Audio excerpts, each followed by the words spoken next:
उस साल बारिश जल्दी आ गई थी। खिड़की पर बारिश की बूंदें लगातार गिर रही थीं, जैसे मेरे दिल की बेचैनी को दर्शा रही हो। उस दिन सुबह आया, एक खत मेरी मेज पर खुला पड़ा था। लिखावट अनजानी थी, लेकिन सुंदर, जिससे मेरी रूह कांप उठी। वो पुराने ब्लैकवुड मैनर का निमंत्रण था, एक ऐसी जगह जो रहस्य और काले इतिहास में डूबी हुई थी। निमंत्रण विक्रम का था, एक बचपन का दोस्त जिसे मैंने बरसों से नहीं देखा था। उसे ये हवेली किसी दूर के रिश्तेदार से मिली थी और वो हमारे बचपन के कारनामों को फिर से जीना चाहता था।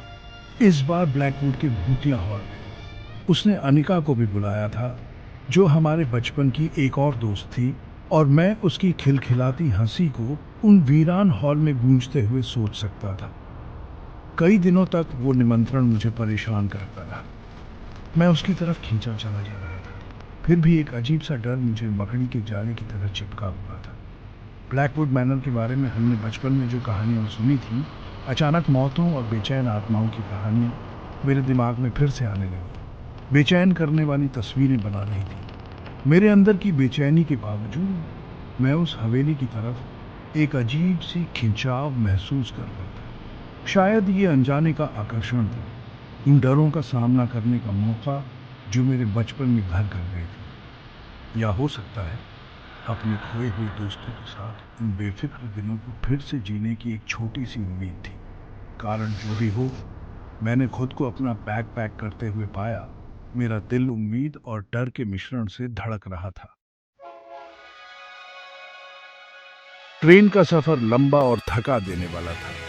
पटरियों पर पहियों की लयबद्ध आवाज मेरे बेचैन विचारों की लय को प्रतिध्वनित करती प्रतीत हो रही थी। मैं खुद को विक्रम और अनिका की तरफ देखते हुए पा रहा था, उनकी भावनाओं को समझने की कोशिश कर रहा था। विक्रम हमेशा की तरह व्यावहारिक, ब्लैकवुड मैनर की कहानियों को केवल अंधविश्वास कहकर खारिज कर देता था। उसके शांत व्यवहार ने मेरी बढ़ती चिंता को कम नहीं किया। हालांकि अनिका भी मेरी तरह ही घबराई हुई लग रही थी। उसकी आमतौर पर चमकदार आंखें आशंका से भीग रही थीं। जैसे ही शाम हुई, ट्रेन ब्लैकवुड के सूने शहर में पहुंची। स्टेशन मंद रोशनी वाला और सुनसान, एक भयानक सन्नाटा बिखेरता हुआ प्रतीत हो रहा था। एक अकेली आकृति हमारा इंतजार कर रही थी, जिसके हाथ में एक लालटेन थी जो प्लेटफॉर्म पर लंबी नाचती हुई परछाई डाल रही थी। मिस्टर विक्रम? उसने पूछा। उसकी आवाज धीमी, कर्कश फुसफुसाहट थी। विक्रम आगे बढ़ा, अपना हाथ बढ़ाते हुए। हाँ, और आप? रामू, ब्लैकवुड मैनर का केयरटेकर। मालिक आपका इंतजार कर रहे हैं। रामू हमें एक जीप तक ले गया, जिसकी हेडलाइट्स उस घने कोहरे को चीर रही थीं जो शहर पर छा गया था। जैसे जैसे हम आगे बढ़े, शहर की रोशनी कम होती गई और उसकी जगह पुराने पेड़ों के खतरनाक साये दिखाई देने लगे। हवा भारी हो गई, गीली मिट्टी की गंध और कुछ प्राचीन और बेचैन करने वाली खुशबू से भर गई।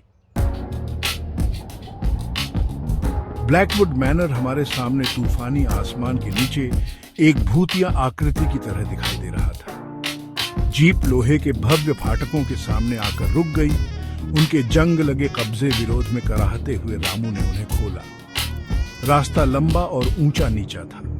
पुराने पेड़ों की टेढ़ी मेढ़ी शाखाएं कंकाल की उंगलियों की तरह बाहर निकली हुई थी। जैसे ही हम जीप से बाहर निकले, एक ठंडी हवा हमारे चारों ओर घूम गई, अपने साथ सड़ांध की गंध और चमेली की हल्की सी खुशबू लेकर। हवेली हमारे सामने खड़ी थी। उसका कभी भव्य चेहरा अब उम्र के साथ टूट रहा था। खिड़कियां अंधेरी और खाली हमें एक चौकस शिकारी की आंखों की तरह घूर रही थी।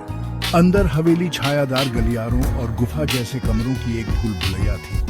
हर कोने से मकड़ी के जाले लटके हुए थे और प्राचीन फर्नीचर पर धूल की मोटी परत जमी हुई थी। हवा में नमी और सड़ांध की गंध थी, एक तीखी सुगंध जो हमारे कपड़ों और त्वचा से चिपकी हुई लग रही थी। रामू हमें गूंजते हॉल से होते हुए ले गया। उसकी लालटेन टिमटिमाती परछाई डाल रही थी, जो दीवारों पर नाच रही थी और घूम रही थी। हर कदम सन्नाटे में गूंजता हुआ प्रतीत हो रहा था, उस बढ़ती बेचैनी को बढ़ा रहा था जो हम पर छा गई थी।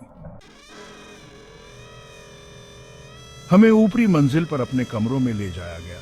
हर कमरा बड़ा था लेकिन कम सामान वाला था। ऊंची छतों और लंबे मखमली पर्दों के साथ जो गंदी खिड़कियों से छनकर आने वाली कम रोशनी को सोख लेते थे। जैसे ही मैं अपने कमरे में गया, मुझे ऐसा एहसास हुआ कि कोई मुझे देख रहा है।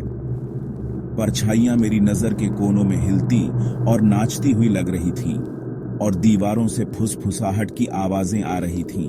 बाद में उस शाम हम रात के खाने के लिए भव्य डाइनिंग हॉल में इकट्ठा हुए।